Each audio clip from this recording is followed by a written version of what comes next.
At 90 years old, Dame Judi Dench, an actress whose name instantly brings to mind elegance, strength, and unforgettable performances, now finds herself facing one of the hardest moments of her life.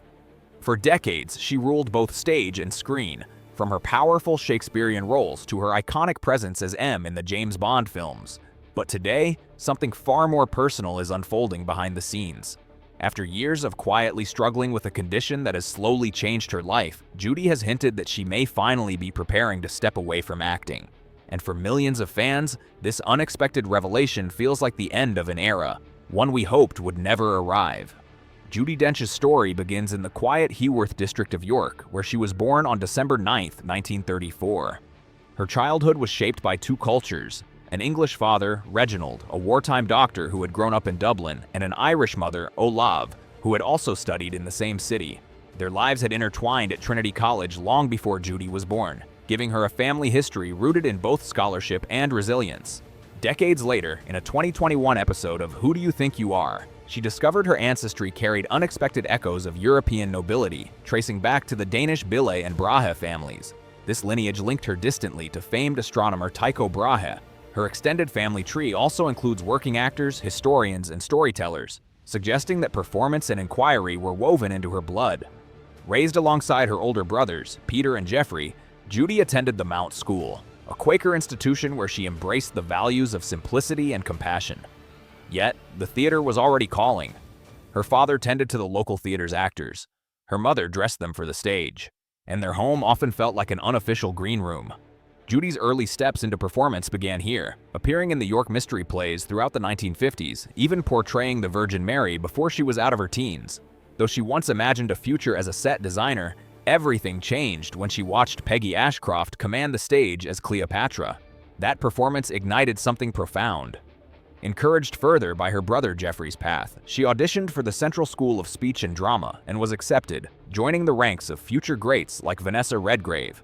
By the time she graduated, decorated with multiple awards, her destiny had quietly settled into place. She was meant for the stage. Judi Dench's professional journey began in 1957 when she stepped onto the stage as Ophelia with the Old Vic Company, a young actress still finding her voice. Critics saw raw promise in her performance, hinting that her true brilliance would emerge with time. Soon she made her London debut with the same production and spent the next 4 seasons immersed in Shakespearean worlds, playing roles such as Catherine in Henry V and Juliet in Romeo and Juliet, even touring North America and Europe as her reputation quietly grew. By the early 1960s, she had joined the Royal Shakespeare Company, appearing in The Cherry Orchard and later at Stratford-upon-Avon as Isabella in Measure for Measure.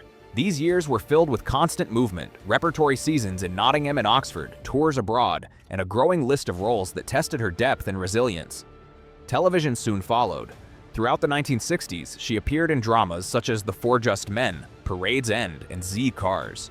Her film debut came in The Third Secret in 1964, followed by a small part in A Study in Terror. But it was the BBC's Talking to a Stranger in 1966 that marked her first breakthrough, earning her a BAFTA and announcing her arrival as one of Britain's most gifted young actresses. Perhaps one of the most surprising chapters came in 1968 when she was offered the lead in the musical Cabaret. Terrified of singing in public, she auditioned from the wings. Yet once the curtain rose, she delivered a performance full of raw feeling, winning over critics. The 1970s and 80s brought a new kind of prominence. Returning to the RSC, she played everything from the tragic Duchess of Malfi to the fiery Adriana in The Comedy of Errors, showing a range that stunned audiences. Her Lady Macbeth in 1976 became a defining moment, a performance so intense and haunting that critics called it one of the greatest of her generation. As the years passed, she ventured into television, film, and even directing, shaping productions with the same boldness she brought to acting. Though setbacks came, including an injury that kept her from originating the role of Grisabella in Cats, she continued to reinvent herself. She starred in the tender series A Fine Romance with her husband, appeared in films like 84 Charing Cross Road, and returned to the National Theatre for unforgettable performances such as Cleopatra. By 1989, she had become a fixture of British culture, a presence both mighty and deeply human, her career already rich with moments that would echo long into the future. After a long silence in the Bond franchise, Judi Dench stepped into the spotlight in 1995's GoldenEye, becoming the first woman to play M, a sharp, unflinching authority figure rumored to be inspired by MI5 Chief Stella Remington. It was a bold shift for the series, and audiences embraced her steely presence.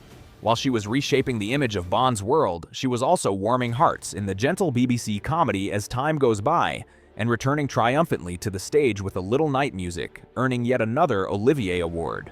Her career took a profound turn in 1997 with Mrs. Brown, where she portrayed a widowed Queen Victoria aching for connection.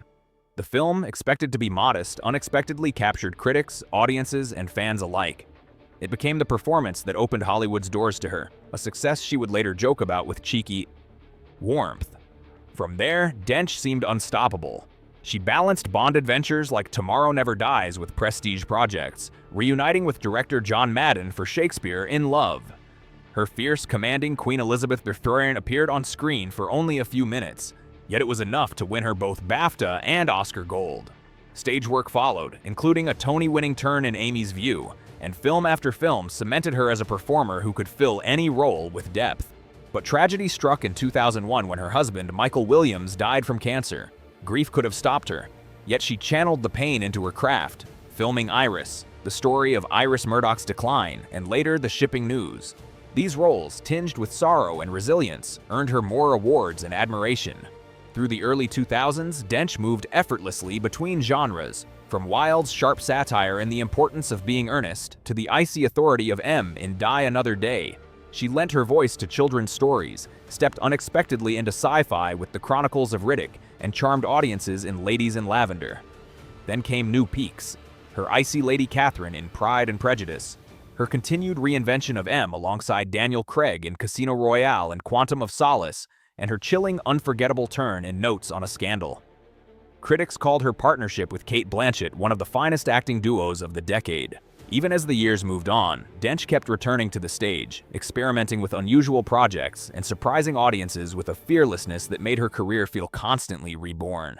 Through triumphs, heartbreak, and reinvention, she continued building a legacy defined by courage and a quiet, enduring brilliance. There comes a moment in some lives when strength and spirit collide with a reality too heavy to ignore. For Judi Dench, that moment began quietly back in 2012, when she first revealed she had age-related macular degeneration. At the time, she spoke about it with almost stubborn optimism. She insisted it was manageable, that countless others lived with the same burden, and that she simply had to get on with things. But the years had their own plans. What began as a challenge she believed she could outpace slowly shaped itself into something far more unforgiving. Little by little, her world dimmed. By 2025, she could no longer hide how severe the loss had become. In a soft, painful confession on CNN's Fearless podcast, she said the words no actor ever wants to speak: "I can't see." She admitted she could no longer read scripts, couldn't drive, and couldn't even step outside without someone guiding her. "I'll walk straight into something," she added. A heartbreaking truth from a woman who once commanded stages and sets with absolute certainty. Even earlier in 2022, she had hinted at the growing struggle. In a conversation with Louis Theobald, she spoke openly about how acting, something that had always been instinctual, joyful, and electric for her, had become an uphill climb. She could no longer read her lines or scan her cues. Friends now sat with her for hours, speaking her dialogue aloud until she could store it in that famously sharp memory of hers. "Tell me a line and I can keep it," she said. And yet even that gift could not fully shield her from the truth she later repeated with raw honesty: "No, I can't even see." When journalists asked about future roles, she never pretended. There was anger sometimes, but more often a quiet frustration, the helpless kind. She admitted that walking onto a set had become frightening, that she could no longer move across a stage with the ease she once took for granted. "I can't see on a film set anymore. I can't see to read," she told the Daily Mail. These were not dramatic statements. They were the stripped-down confessions of a performer watching the foundation of her craft slip away. And yet, even with all of this weighing on her, Judi Dench refused to surrender her spirit. There was still fire in her, a spark that would not dim. She often reminded people, and perhaps herself, that age should never be an excuse to stop living. "We've got to keep going," she told Yours magazine, refusing to let the world picture her sitting quietly on the sidelines. Still, behind that resilience sits a truth too heavy to ignore. Her fading vision has quietly signaled what she herself never wanted to admit: that a career defined by brilliance, bravery, and unmatched presence is approaching its final chapter. The industry may not be ready to imagine a future without Judi Dench, and perhaps she isn't ready either. But life has already begun writing that reality. A legend's greatest battle is sometimes not on stage, but in the dark that slowly rises around them. And Judi Dench, with all her grace and grit, is facing that darkness one day at a time. A quiet shift has taken place in Judi Dench's life. Not an ending, but a gentler chapter. One shaped by acceptance rather than applause. While her acting career has slowed to a near standstill, she has not faded from the world that loves her. Instead, she has simply stepped into a different kind of spotlight, one that welcomes her at her own pace. Her creative spirit never dimmed, even as her eyesight did. In recent years, she has poured her heart into championing her 2023 book, Shakespeare. The Man Who Pays the Rent, a project that reconnects her to the art that first shaped her. At book festivals and literary gatherings, she speaks with warmth about the bard, drawing on a lifetime of performing his words. These appearances are not just promotional stops, they are reminders of her deep roots in classical theater and the joy it still brings her. With traditional roles now beyond reach, Dench has found comfort in settings that allow her to simply be herself. Conversation-based events, such as her upcoming on-stage discussions with rocker Jools Holland, have become a natural fit. They demand no scripts, no precise marks to hit, only her voice, her memory, and her remarkable ability to hold an audience with honesty and humor. In these more intimate spaces, she seems freer, as though sharing her life has become the performance. Yet, some of her most profound moments happen far from the cameras. Her devotion to nature, especially her cherished forest of memorial trees, remains a cornerstone of her days. Each tree represents someone she loved, a living tribute that grows even as memories soften. She has often said that planting a tree for someone keeps their presence alive. The memory becomes even more beautiful, she said, and that place continues to be my sanctuary, a quiet refuge where grief and gratitude live side by side. Despite everything, Judi Dench remains an enduring presence in British culture. She still turns up at beloved traditions like the Chelsea Flower Show. She still shares her opinions on theater, art, or society with the same clear conviction. Even as her world narrows, her influence does not. This chapter may be slower, quieter, and touched with sadness, but it is also rich with meaning, reflection, and the unmistakable grace that has always defined her. There is a quiet kind of courage that rarely makes headlines, the courage of learning to live again when life suddenly changes its rules. For Judi Dench, who spent a lifetime mastering control on stage and screen, the loss of her vision has forced her into unfamiliar territory. The independence she once carried so naturally has been replaced with moments of vulnerability she never expected to face so openly. In her conversation with Trini Woodall on the Fearless podcast, she spoke with her familiar wit. Yet the truth beneath her words was impossible to ignore. She admitted she now needs someone by her side simply to move through the world safely. "Otherwise, I'll walk straight into something," she joked. But even in laughter, there was a shadow of the struggle she now lives with every day. What makes Dench's journey so striking is her refusal to hide behind silence or embarrassment. Instead, she has chosen to speak plainly about macular degeneration, reminding the public that it affects hundreds of thousands in the UK alone. By sharing her story without hesitation, she has become an unexpected voice for those navigating disability, especially older women in an industry that too often sidelines them long before they are ready to step away. Her stance on aging has long been fearless. The mere suggestion of retirement frustrates her. "Age is just a number," she has said again and again, pushing back against the stereotype that creativity fades with time. Even as her eyesight dimmed, her resolve seemed only to sharpen. In her final on-screen years, she remained defiantly herself, unafraid to take on quirky, mischievous roles or to challenge historical portrayals she believed were misguided. She used her voice with the same fire she had as a young actress, proving that conviction does not weaken with age.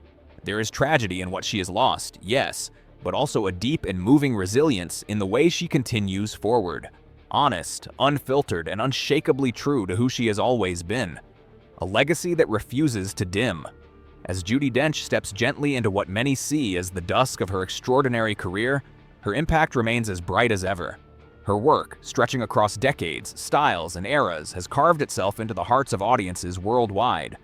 From commanding queens to sharp-witted spy masters to haunted heroines, her characters carried both power and vulnerability, reshaping how viewers understood strength, sorrow, and humor in women on screen. In the tapestry of British culture, Dench stands not only as a monumental actor, but as a cherished presence, someone whose honesty and warmth made her feel both iconic and familiar. Though her time in the spotlight may be slowing, the imprint she leaves behind is untouchable. A legacy built on truth, courage, and a lifelong devotion to her craft.